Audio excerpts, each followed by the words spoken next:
Assalamualaikum dan selamat malam. Saya Luqman Haris. Selamat berbuka puasa kepada anda di luar sana. Ini Awani 7.45 dan kita saksikan tajuk utama malam ini. Kerajaan bagi pemain industri vape sebulan untuk daftar aktiviti penghilangan. Tapi adakah cukai lagi penting daripada kesihatan rakyat?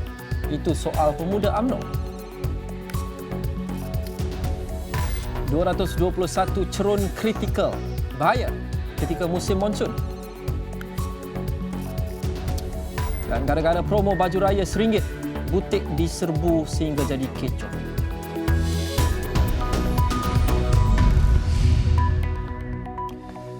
Pemain industri vape diberi tempoh masa sebulan bermula 1 April lepas untuk mendaftar aktiviti penghilangan mereka kepada Jabatan Kastam.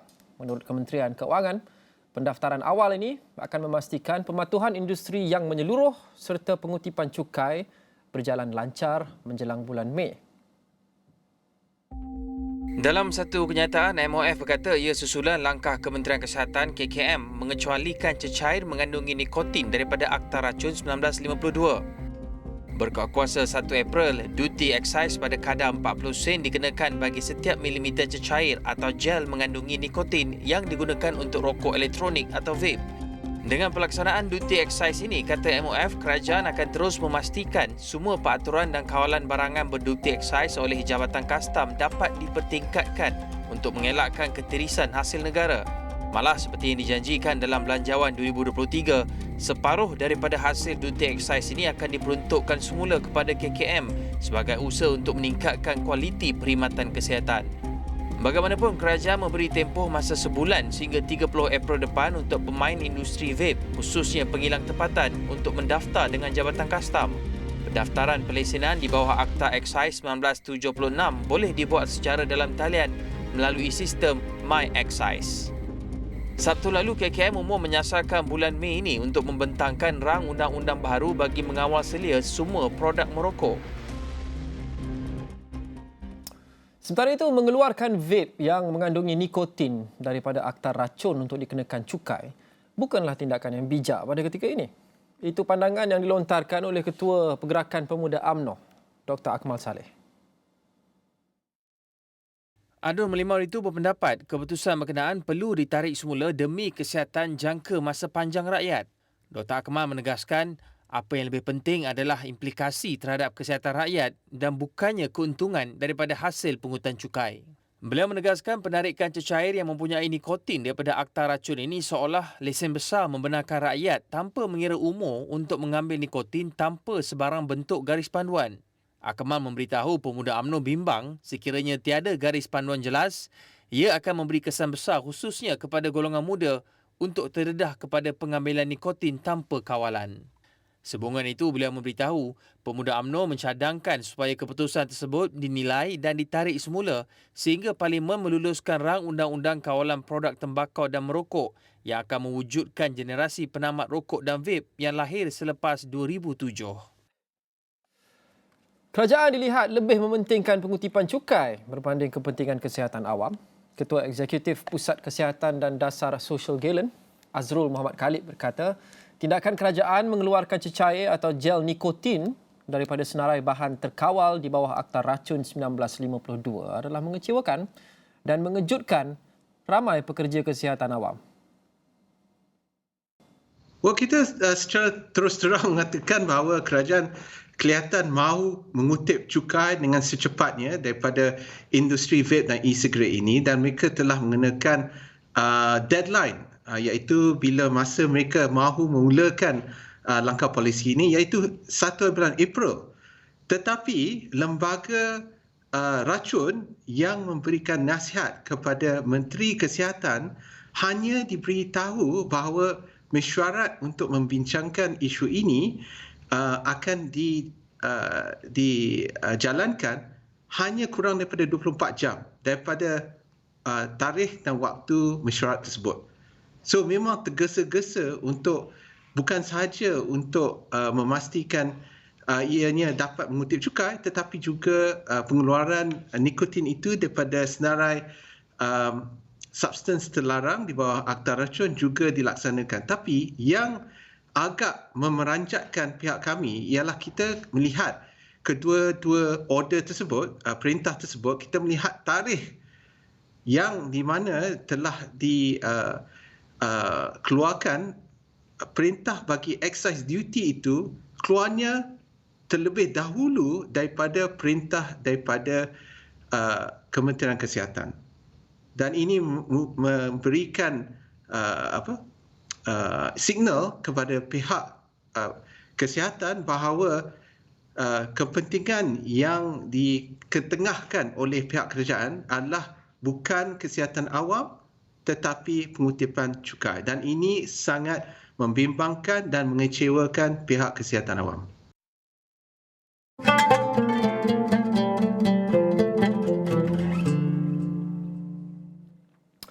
Baik, meskipun berusia hampir 60 tahun, bangunan Surau Al-Muhtadin di Kempas masih tersergam megah dengan persekitaran yang bersih dan indah. Pada waktu malam pula, ia dilimpahi sinaran cahaya daripada lampu LED yang menyerlahkan dekorasi surau itu. Dan keindahan ini sedikit sebanyak menyuntik keterujaan untuk penduduk setempat datang ke surau, terutamanya dalam kalangan anak muda untuk program-program pengimarahan. Timbalan Pengerusi Jawatan Kuasa Surau, Jasri Jamil, memulakan usaha mengimarahkan Surau Al-Muhtadin itu sejak Januari lalu.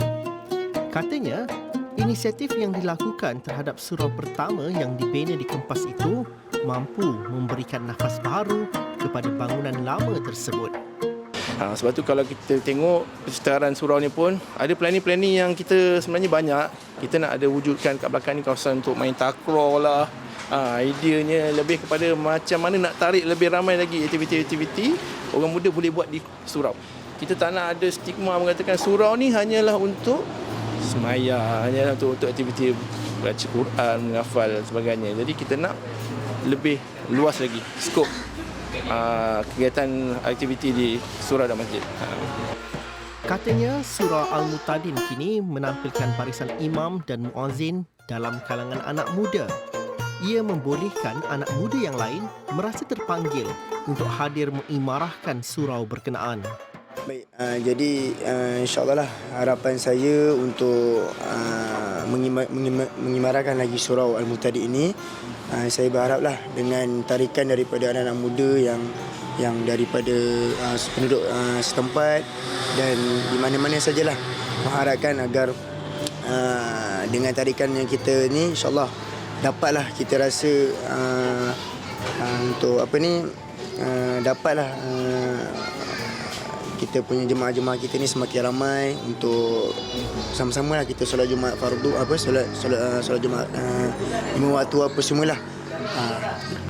Dalam pada itu, Kariah Surau turut merancang untuk membangunkan kawasan riadah bagi aktiviti sukan berskala kecil seperti pingpong, sepak takraw, dart dan memanah. Manakala pelbagai aktiviti keagamaan turut direncanakan, seumpamanya kelas fardu ain, tadarus Al-Quran, pengajian bahasa Arab dan banyak lagi.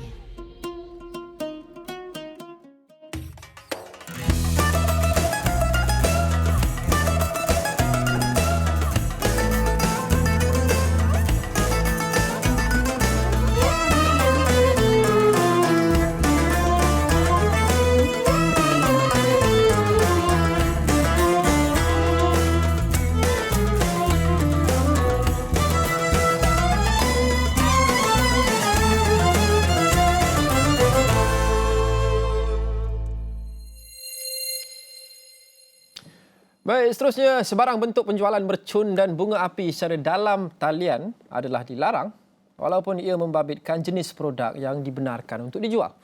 Menteri Dalam Negeri Datuk Seri Saifuddin Nasution Ismail berkata perkara itu merupakan sebahagian daripada garis panduan yang diputuskan oleh Kementerian Dalam Negeri yang memberi kebenaran kepada penjualan 46 bunga api jenis Happy Boom dan Pop Pop. Saifuddin Nasution menegaskan penjualan secara dalam talian tidak dibenarkan dengan Polis Diraja Malaysia PDRM sentiasa melakukan pemantauan untuk memastikan penjual yang mempunyai permit sah menjual jenis bunga api yang dibenarkan. Beliau memberitahu jualan juga harus dibuat di tempat-tempat atau premis yang dianggap selamat. Saifuddin Nasution berkata pihaknya akan mengambil tindakan sewajarnya sekiranya ada aduan berkaitan penjualan secara dalam talian dikesan.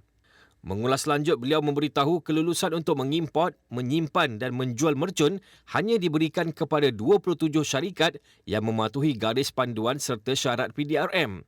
Katanya pihak kastam akan memastikan hanya syarikat yang mempunyai permit sah untuk mengimport bunga api dan mercun sahaja dibenarkan. Manakala PBT akan memastikan penjual yang mempunyai permit sah sahaja boleh menjual bunga api dan mercun.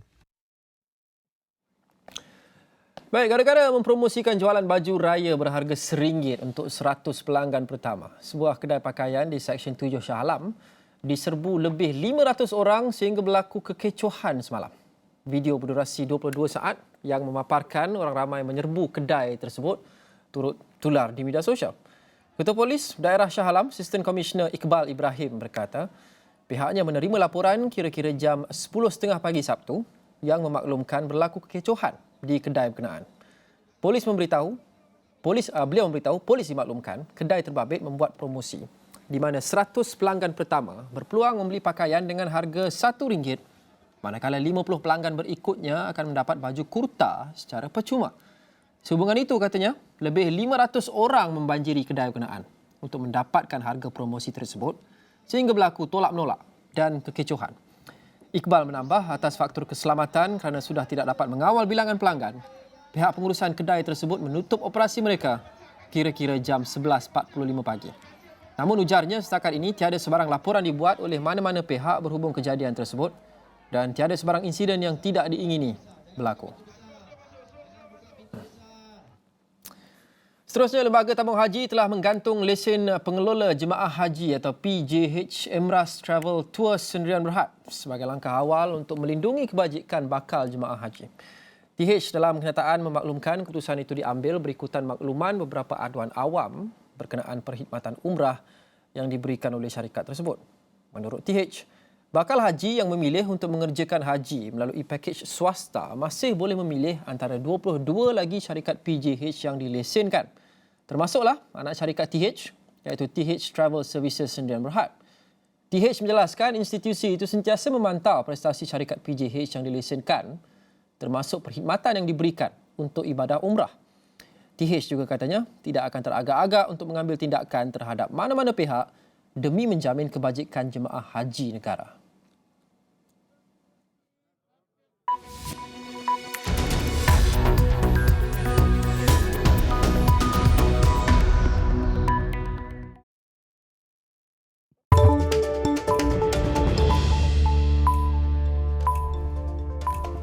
Anda sedang menonton Sinar Awani. Saya Luman Haris. Kita lihat tajuk utama Sinar Awani untuk malam ini. Cukai vape atau kesihatan rakyat? Mana lebih penting? Itu soal pemuda UMNO. Fama jamin bekalan telur cukup sepanjang Ramadan dan Aidilfitri ini. 221 cerun kritikal dikenal pasti berbahaya ketika musim monsun.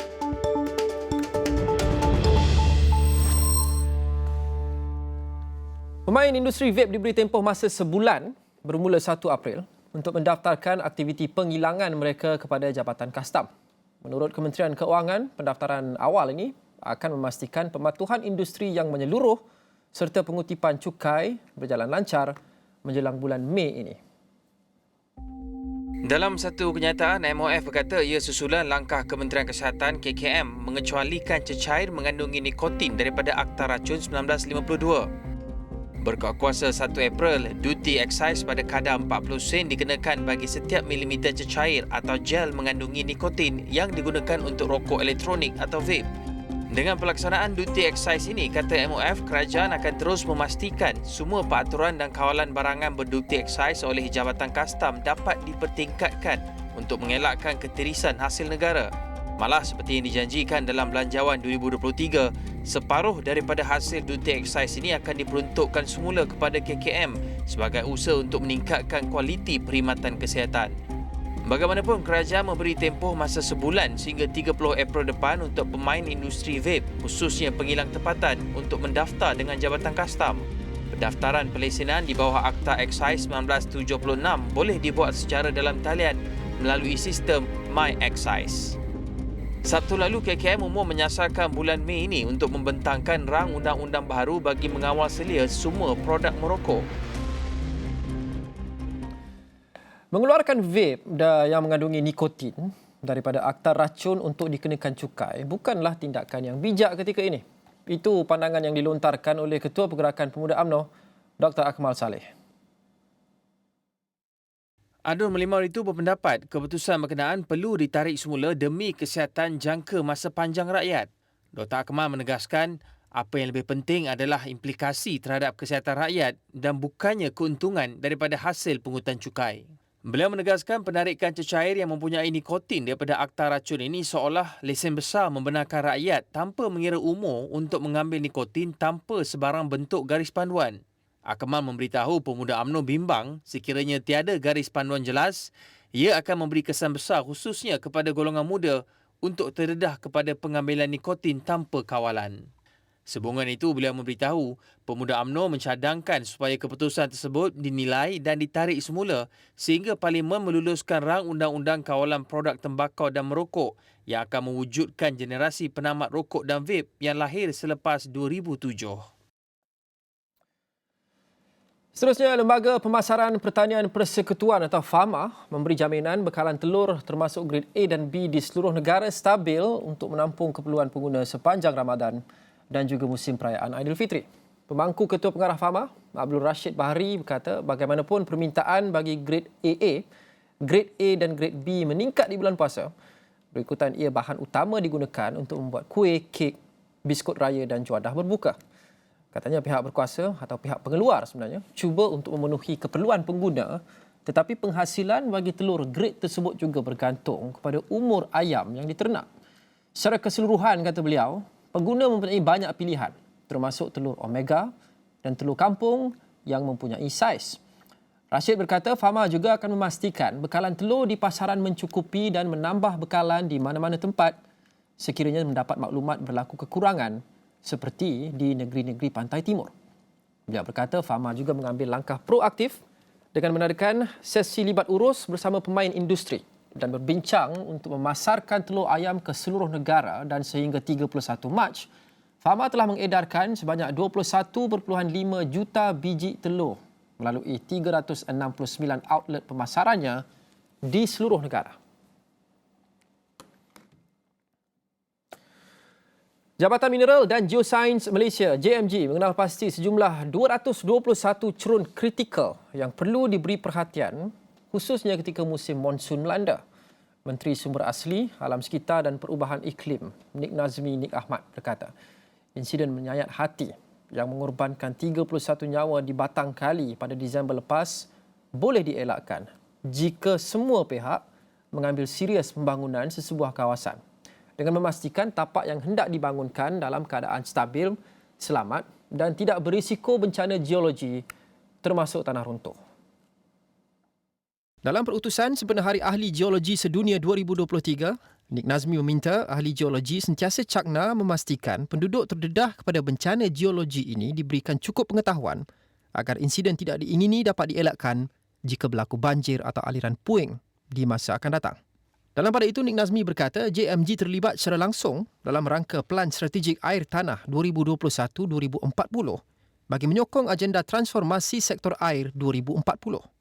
Katanya penglibatan itu adalah untuk memastikan sumber bekalan air negara terus dalam keadaan mampan melalui kajian ke atas sumber air bawah tanah yang berterusan yang boleh digunakan secara konjunktif. Jelas beliau, kementerian juga sedang giat membangunkan pelan pembangunan dan pelaksanaan geopark negara agar pembangunan geopark di Malaysia dilaksanakan secara terkawal dan lestari. Ia juga bagi memastikan kejadian bencana geologi dapat dipantau dan dikawal. Seterusnya, perdagangan komoditi antara Malaysia dan United Kingdom akan lebih rancak dengan kemasukan pemain ekonomi utama dunia itu dalam perjanjian komprehensif dan progresif bagi perkongsian Trans-Pasifik atau CPTPP. Timbalan Perdana Menteri Datuk Seri Fadilah Yusof yang juga merupakan Menteri Perladangan dan Komoditi berkata, ia sekaligus menunjukkan kempen negatif industri minyak kelapa sawit Malaysia adalah tidak benar. Yang sihat malahan kena untuk digunakan secara meluas dan boleh bersaing dengan mana-mana oil dengan fat mana-mana keluaran lah. Jadi kita menyambut baiklah statement setidaknya dan kita looking forward untuk bekerjasama dengan UK dalam bidang komoditi itu lah. Dan the trade between the two countries akan dapat digiatkan lagi. Dalam pada itu, tambahnya pelaksanaan libat urus mesra akan diteruskan secara serius bersama Kesatuan Eropah EU untuk mempromosi usaha KPK yang komited menjadikan sektor minyak sawit mampan Malaysia sentiasa mesra alam sekitar. Beliau berkata demikian semasa ditemui pemberita di program agihan bubuh kacang hijau anjuran JKKK 6 Taman Kuching di Surau Al-Hidayah, Taman Sejoli pada Ahad. Untuk maklumat, pada tahun 2021, Malaysia-Indonesia telah mengambil tindakan undang-undang terhadap EU susulan kempen dakwah anti sawit Asia Tenggara sekaligus memboikot blok ekonomi tersebut.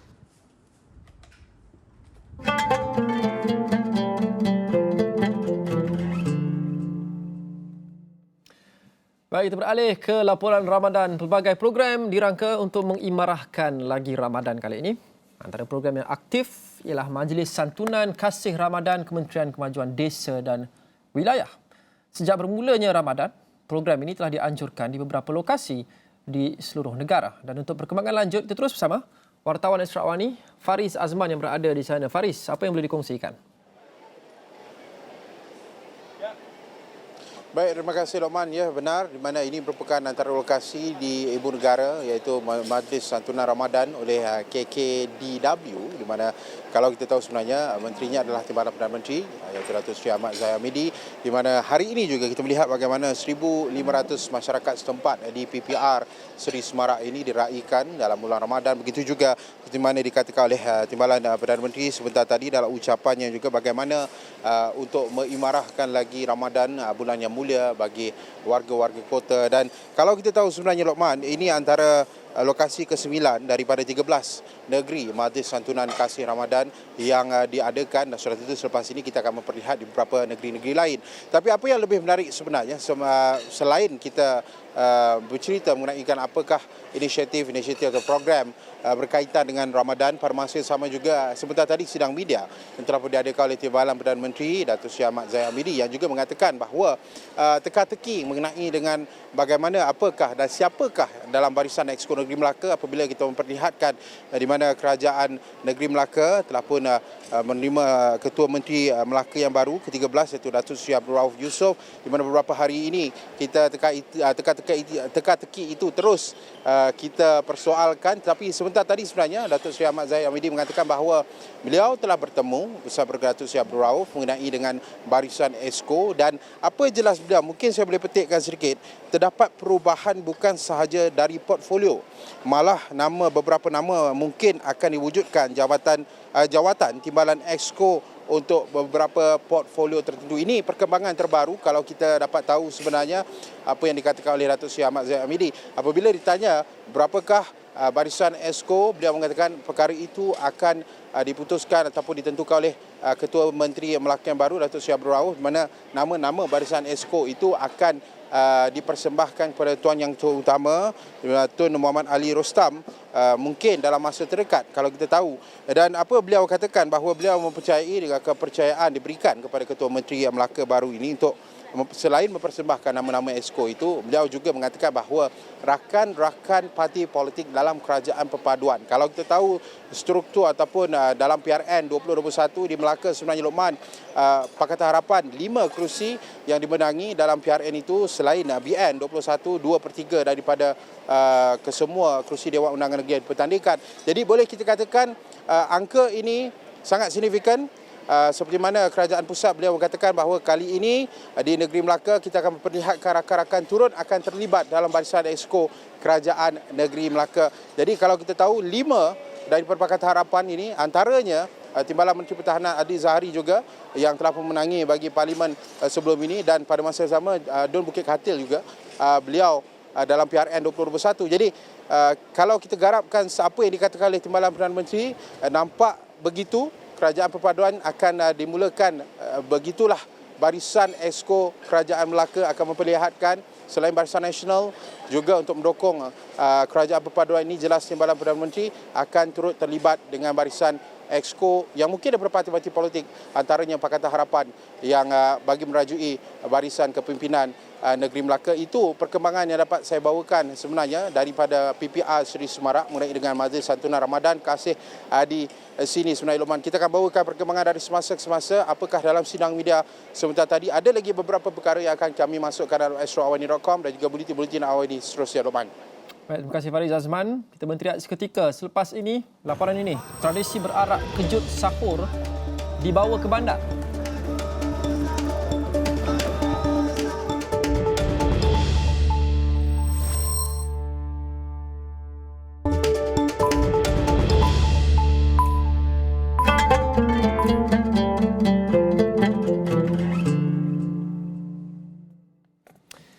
Temu kembali, mahu bawa tradisi dan suasana bersahur di kampung. Itu hasrat penduduk di kawasan rukun tetangga Taman Klebang Putra 1 di Ipoh yang berarak dengan paluan rebana diiringi alunan selawat bersahut-sahutan untuk mengejut penduduk setempat bangun bersahur. Perarakan berlangsung selama 30 minit itu disertai penduduk daripada pelbagai lapisan umur, termasuklah kanak-kanak yang lengkap berbaju Melayu.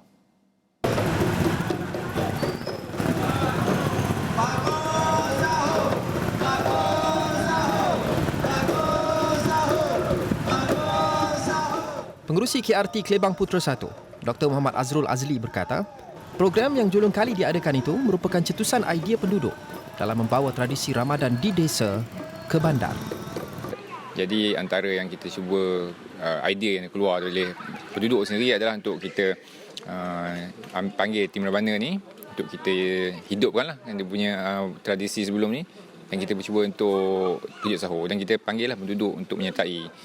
Tepatnya melalui program ni akan jadi medium untuk penduduk datang untuk bertemu, untuk orang saling mengenal. Penduduk KRT Klebang Putra 1 turut menzahirkan rasa teruja dengan program perarakan kejut sahur dan paluan rebana itu.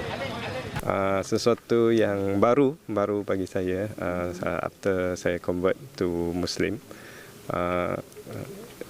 Sini pertama kali lah saya dapat menyertai acara ni. Ini acara yang unik lah. Dia I think dapat kenal lebih ramai penduduk sini dan juga ahli keluarga pun, budak-budak pun boleh join. Bila join benda-benda macam ni, bagi yang tak pernah merasa buat aktiviti ni dekat kampung, dah boleh buat dekat taman ni. Dan hari ni saya ambil peluang ni untuk join penduduk-penduduk Klebang Putra untuk kejut sahur pagi ni. Rasa kemeriahan tu rasa sebab ada media dan ada juga bunga api macam tu.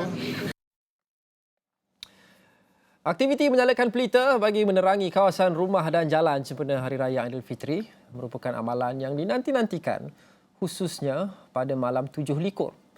Namun berlainan pula dengan pesara tentera di Kampung Gong Bukit Kenak di Besut yang sanggup mengeluarkan modal sendiri untuk memasang kira-kira 1,000 pelita minyak tanah.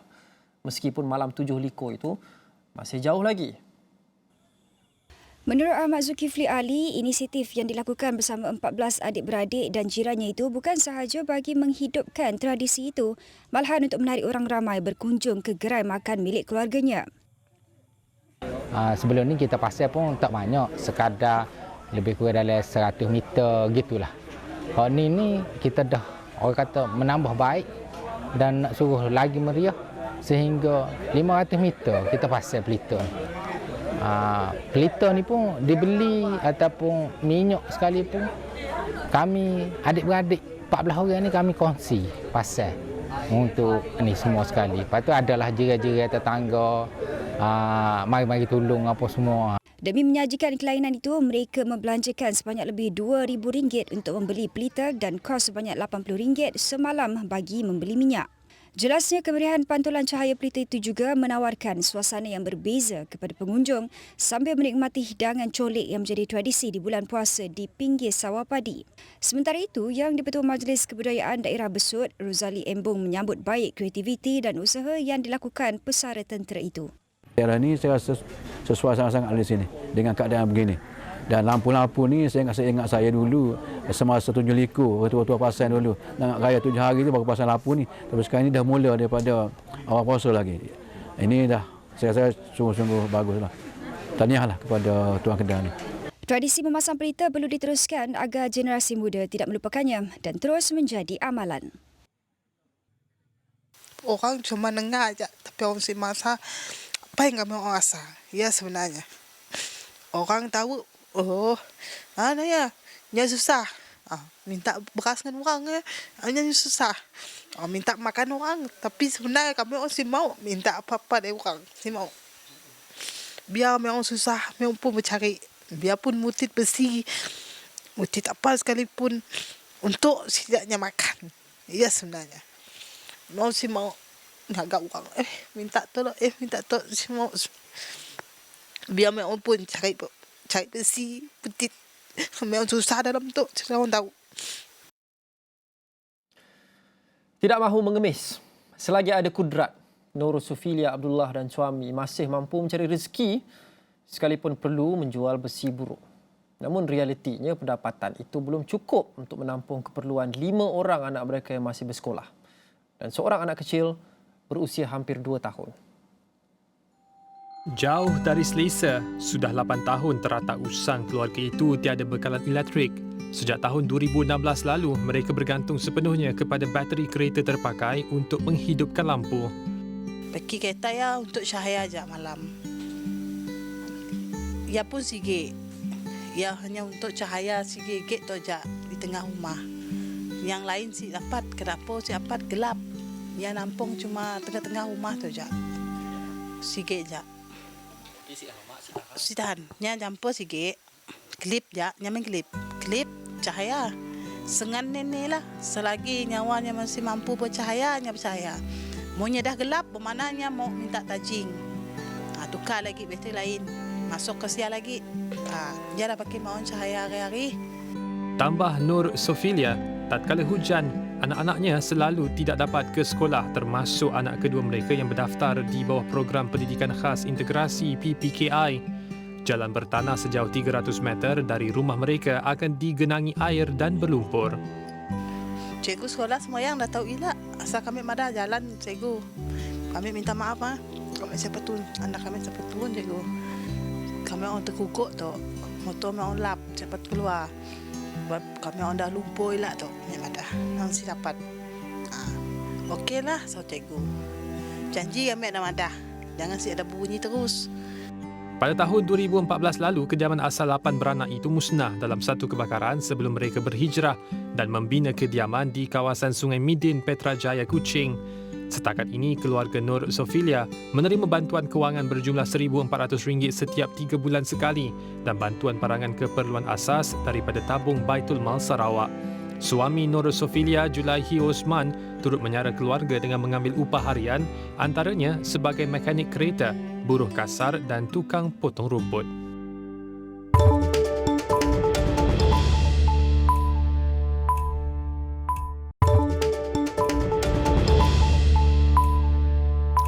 Bertemu kembali, Sinar Awani diteruskan dengan laporan antarabangsa. Pelancong British mengharungi kesesakan selama berjam-jam untuk merentasi Selat Inggeris ke Perancis pada Sabtu. Kesesakan di Pelabuhan Dover itu didakwa berpunca daripada cuaca buruk, kesesakan dan kelewatan pihak berkuasa Perancis memproses kemasukan pelancong. Malah setakat awal pagi Ahad, situasi masih belum beransur pulih walaupun selepas pihak pengendali menambah jumlah feri sepanjang malam. Menurut tinjauan, beberapa pelancong yang tiba di pelabuhan pada Sabtu masih menunggu untuk menaiki feri pada Ahad. Pihak Pelabuhan Dover menyatakan kekecewaannya terhadap situasi itu yang semakin kerap berlaku sejak pengunduran Britain daripada Kesatuan Eropah atau Brexit. Sabtu merupakan hari pertama cuti persekolahan selama 2 minggu sempena permulaan musim bunga di sana. Seorang rakyat Palestin maut ditembak di tebing barat pada Sabtu. Tentera Israel mendakwa mangsa ditembak selepas melanggar sekumpulan rakyat Israel menggunakan kereta. Tentera Israel kemudian mengesahkan ketiga-tiga rakyat Israel yang dilanggar merupakan anggota tentera. Pada tahun ini saja, sekurang-kurangnya 86 rakyat Palestin maut akibat serangan rejim Zionis. Manakala 15 rakyat Israel terkorban dalam tempoh masa yang sama. Setiap tahun, ketegangan dan keganasan konflik Israel dan Palestin memuncak pada bulan Ramadan. Dan akhir sekali, Sydney dilanda banjir kilat susulan hujan lebat yang dijangka berlarutan untuk beberapa hari akan datang. Pasukan kecemasan menerima 50 panggilan daripada penduduk di serata bandar pada Ahad. Kebanyakannya berhubung masalah rumah yang dinaiki air. Agensi meteorologi meramalkan ribut tahap buruk melanda beberapa kawasan di Sydney pada Ahad. Dengan hujan lebat pula diramalkan sepanjang minggu depan.